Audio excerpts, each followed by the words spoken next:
24 জুলাই গণ অভ্যুত্থানে সংঘটিত মানবতাবিরোধী অপরাধের মামলায় কার্যক্রম নিষিদ্ধ আওয়ামী লীগের সাধারণ সম্পাদক ওবায়দুল কাদের সহ যুবলীগ ছাত্রলীগের শীর্ষ 7 নেতার বিরুদ্ধে আজ থেকে শুরু হচ্ছে আনুষ্ঠানিক বিচার কাজ।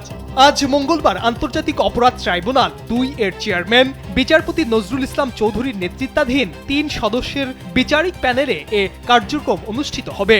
প্যানেলের অপর সদস্যরা হলেন বিচারক মোহাম্মদ মঞ্জুরুল বাসিত ও নূর মোহাম্মদ শাহরিয়ার কবির। আইন অনুযায়ী আজ সূচনা বক্তব্য উপস্থাপন করবেন প্রসিকিউশন।